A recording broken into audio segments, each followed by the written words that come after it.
Hello friends, കുറച്ച് ദിവസമായില്ലേ നമ്മൾ കണ്ടിട്ട്. അപ്പോൾ ഞാൻ എൻ്റെ ലൈഫിലുണ്ടായ ഒരു അനുഭവത്തെക്കുറിച്ച് നിങ്ങളുമായി ഷെയർ ചെയ്യാം. കളറിൻ്റെ പേരിലാണ് എനിക്ക് അത് പറയാനുള്ളത്. കളറിൻ്റെ പേരിൽ ഒരുപാട് വേദനിക്കപ്പെട്ടിട്ടുണ്ട് ഞാൻ. ചില ആൾക്കാർക്ക് അത് ഒരു തമാശയായിരിക്കും, മറ്റുള്ളവരെ കളിയാക്കാൻ വേണ്ടിയിട്ടുള്ളൊരു ആയുധം. നമുക്ക് എന്താണോ കുറവ് അത് കണ്ടെത്തി നമ്മളെ കളിയാക്കാൻ ഒരുപാട് പേരുണ്ടാവും.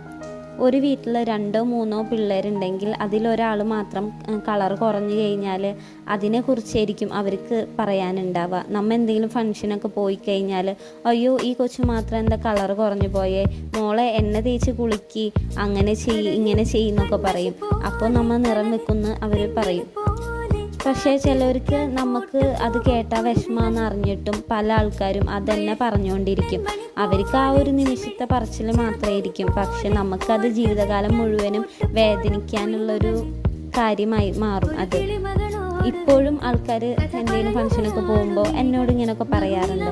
പക്ഷേ ഇപ്പോൾ ഞാൻ അത്രയ്ക്ക് അത് മൈൻഡ് ചെയ്യാറില്ല. പണ്ടാണെങ്കിൽ ഞാനത് കേട്ട് കുറേ ദിവസം ഇങ്ങനെ വിഷമിക്കുമായിരുന്നു. അത് ആലോചിക്കുമ്പോൾ എനിക്ക് സങ്കടം വരുമായിരുന്നു. അപ്പം ഞാൻ അതിങ്ങനെ ആലോചിച്ച് പിന്നെ അത് കേട്ട് ഞാൻ ഓക്കെ ആയി. കാരണം ഇനിയിപ്പോൾ ആരും എന്ത് പറഞ്ഞാലും അതൊന്നും മൈൻഡ് ചെയ്യണ്ട, ആ ഒരു ലെവലിലായി. അതുകൊണ്ട് ഇപ്പം ഞാൻ അത്രയ്ക്ക് അതിനൊന്നും ഇമ്പോർട്ടൻസ് കൊടുക്കാറില്ല. പറയുന്നവർ പറയട്ടെ എന്നായിരിക്കും. പക്ഷേ ചില ആൾക്കാർ ആ പറഞ്ഞവരെ ഇപ്പം ഞാൻ കാണുമ്പോൾ ഞാൻ ആലോചിക്കും, അവരിങ്ങനെ പറഞ്ഞല്ലോ എന്നാലോചിക്കും. പക്ഷേ നമ്മൾ പ്രതീക്ഷിക്കാത്ത ആൾക്കാരായിരിക്കും നമ്മളോട് അങ്ങനെയൊക്കെ പറയുക. അപ്പം നമുക്കത് ഭയങ്കരമായിട്ട് മനസ്സിൽ ഭയങ്കരമായിട്ട് ഹേർട്ടായിട്ട് അത് കിടക്കുന്നുണ്ടാവും. നിങ്ങൾക്കും ഇല്ലേ ഗൈസ് ഇങ്ങനത്തെ അനുഭവങ്ങൾ?